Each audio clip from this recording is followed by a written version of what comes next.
बहुत समय पहले की बात है। आनंद नगर नामक राज्य में राजा उदयसेन का एक खुशहाल राज्य हुआ करता था। राजा उदयसेन एक बहुत ही न्यायप्रिय और अच्छे स्वभाव के व्यक्ति थे।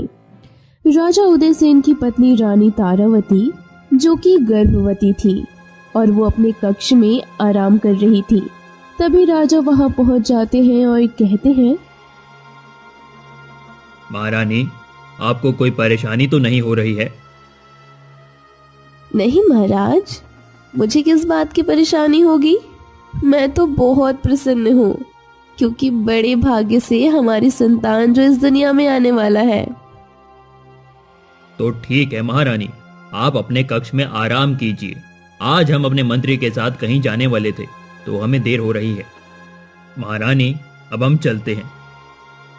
रुकिए महाराज, मुझे अच्छे से पता है कि आप कहाँ जाने के लिए इतने उतावले हो रहे हैं। महाराज, हमें बड़े भाग्य से एक संतान की उत्पत्ति होने वाली है, इसलिए मैं चाहती हूँ कि आप शिकार पर ना जाएं। महाराज, उन बेजुबान बच्चों का क्या कसूर जो अपने माताओं से दूर हो जाते हैं। वो जानवर है महारानी, उनमें इंसानों जैसी सोचने की भावनाएं नहीं होती और शिकार करने से राजा की शक्ति का अनुभव होता है। राजा उदयसेन रानी की बात को नजरअंदाज करके वहां से निकल जाते हैं। उसके बाद मंत्री राजा से कहता है, महाराज, मैंने आपको पूरे महल में ढूंढ लिया लेकिन आप कहीं नहीं मिले। महाराज, आप कहाँ थे? अरे मंत्री जी, हम महारानी के कक्ष में चले गए थे उनका हालचाल पूछने। मंत्री जी, सारी तैयारियां हो गई या नहीं? सारी तैयारियां कब से हो चुकी है महाराज, मैं आपकी ही प्रतीक्षा कर रहा था। तो मंत्री जी, चलो फिर, देर किस बात की। उसके बाद राजा और मंत्री शिकार के लिए निकल जाते हैं।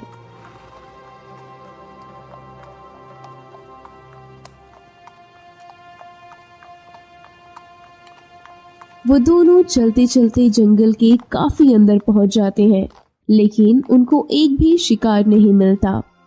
अरे मंत्री जी, हम जंगल के इतने अंदर आ पहुंचे हैं लेकिन हमको अभी तक कोई शिकार दिखाई नहीं दिया। जरा एक बार देख के तो आइए कि शिकार है भी या नहीं। हाँ महाराज, हमको आज शिकार नहीं मिल रहा है और काफी देर भी हो चुकी है। महाराज, मैं तो कहता हूँ हमको महल की तरफ लौट जाना चाहिए। आप ठीक कहते हैं मंत्री जी, हमें अब और आगे नहीं जाना चाहिए। ठीक है, महल की तरफ ले चलो। राजा और मंत्री जैसे ही महल की तरफ मुड़ते हैं तो देखते हैं कि एक हिरन उनके सामने कुछ ही दूर पर खड़ा है। मंत्री जी, वो देखो, शिकार तो वो हमारे सामने ही खड़ा है। हमें जरा ध्यान रखना पड़ेगा। हाँ महाराज, हिरन तो मुझे भी दिख रहा है। महाराज, हमें उस हिरन का जल्दी से शिकार कर लेना चाहिए।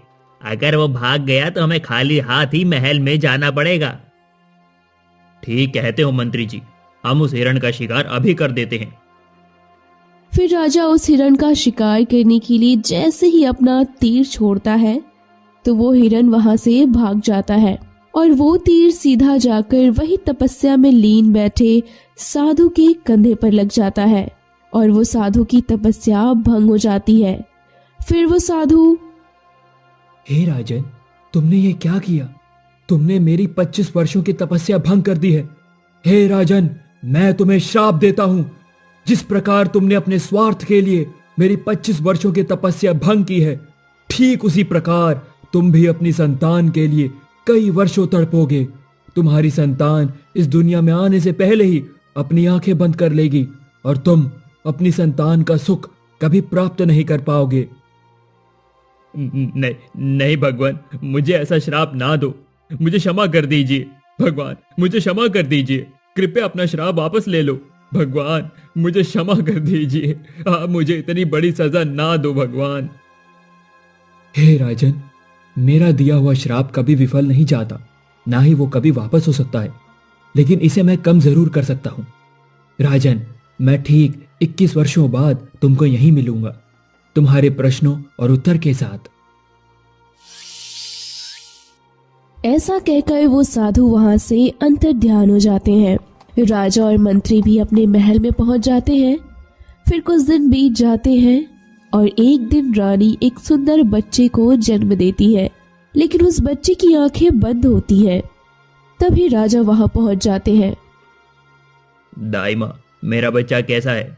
आप कुछ बोलते क्यों नहीं? क्या हुआ? मेरा बच्चा कैसा है?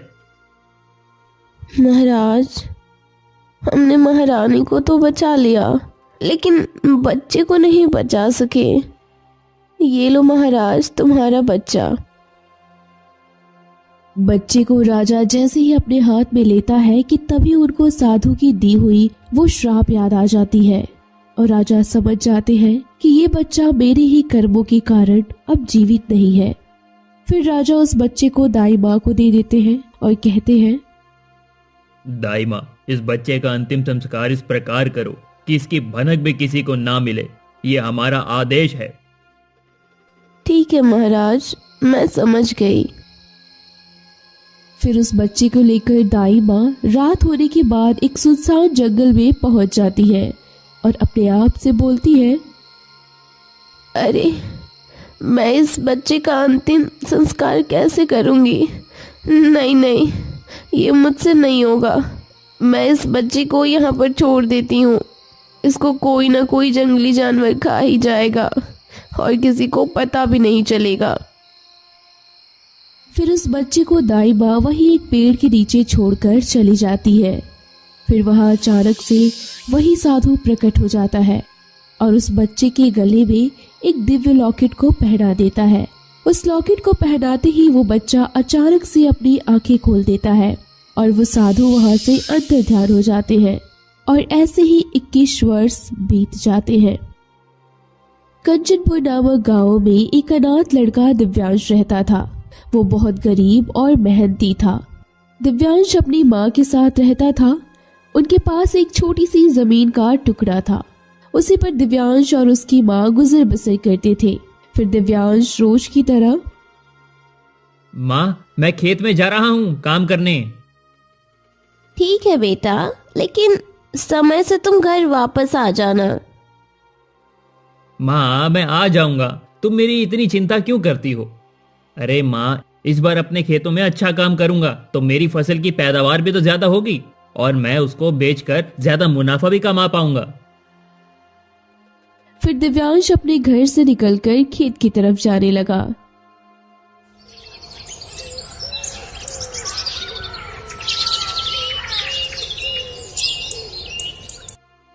फिर दूसरे दिन गांव में खबर फैली कि राजा खुद अपनी रानी के साथ इस गांव का दौरा करने आ रहे हैं।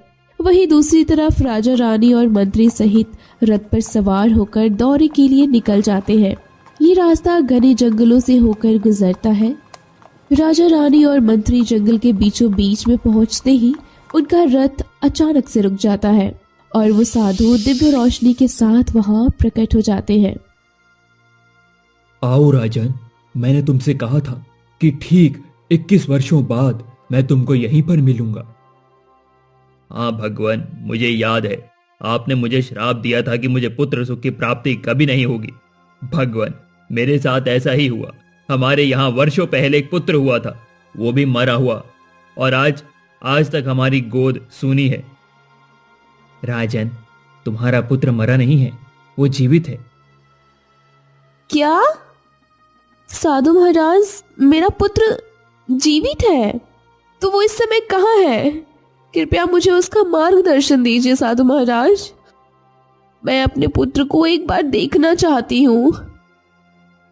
हाँ भगवान, अगर मेरा पुत्र जीवित है तो कृपया बताइए, मेरा पुत्र इस समय कहाँ है और वो कौन है? राजन, मैं ये तो नहीं बता सकता कि तुम्हारा पुत्र कौन है, लेकिन इतना जरूर कह सकता हूं कि तुम्हारा पुत्र उसी गांव में रहता है जहां तुम अभी दौरे के लिए जा रहे हो।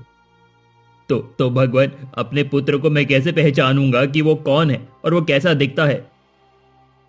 राजन, इस राज्य की उत्तर दिशा में घने जंगलों के अंदर एक रहस्यमय गुफा है। उसके अंदर एक दिव्य तलवार रखी है। जो उस दिव्य तलवार को उस रहस्यमय गुफा के अंदर से जीवित बचाकर वापस लेकर आएगा, वही तुम्हारा पुत्र होगा। इतना कहकर वो साधु वहां से अंतर्ध्यान हो जाते हैं। थोड़ी देर बाद राजा और रानी कंचनपुर गांव पहुंच जाते हैं। तभी उस गांव में सभी लोग वहां आकर एकजुट हो जाते हैं। वहां दिव्यांश और उसकी माँ भी होते हैं। गांव वासियों, मैं तुमसे एक जरूरी बात करने आया हूँ। हमारे राज्य के उत्तर दिशा में घने जंगलों के बीच एक रहस्यमय गुफा है। उसके अंदर एक दिव्य तलवार रखी हुई है।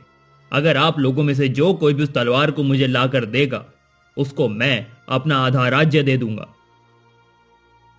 गांव में सन्नाटा छा गया।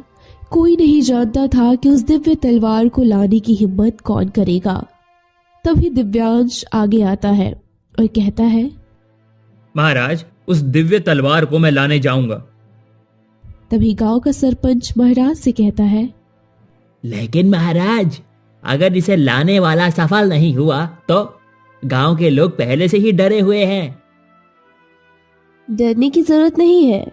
ये चुनौती उसी के लिए है जो निडर और बहादुर है, और अगर कोई सफल हुआ तो वो इस राज्य का आधा हिस्सा पाने का अधिकारी होगा।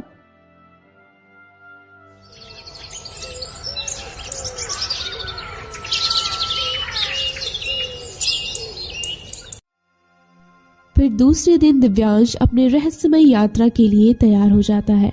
तभी उसकी माँ, बेटा, ये बहुत खतरनाक हो सकता है और मैं तुम्हें खोना नहीं चाहती। अरे माँ, तुम चिंता मत करो। राजा ने कहा है ना कि जो भी उस दिव्य तलवार को लाएगा उसे आधा राज्य मिलेगा। मैं उसे हासिल करके अपने जीवन को बेहतर बनाना चाहता हूँ माँ, और अपनी गरीबी को हमेशा हमेशा के लिए मिटाना चाहता हूँ। तो ठीक है बेटा, अगर तुम्हारा इरादा पक्का है तो भगवान भी तुम्हारी रक्षा करेंगे। ये लो तुम्हारा लॉकेट, इसे कभी मत उतारना। माँ, ये लॉकेट तो मैंने आज तक कभी नहीं पहना, तो आज मुझे ये लॉकेट क्यों दे रही हो? बेटा, तो कितना प्रश्न करेगा? तुझे यात्रा के लिए देरी हो रही है ना, अब तू जा। दिव्यांश अपनी माँ की ये बात सुनकर यात्रा के लिए निकल जाता है।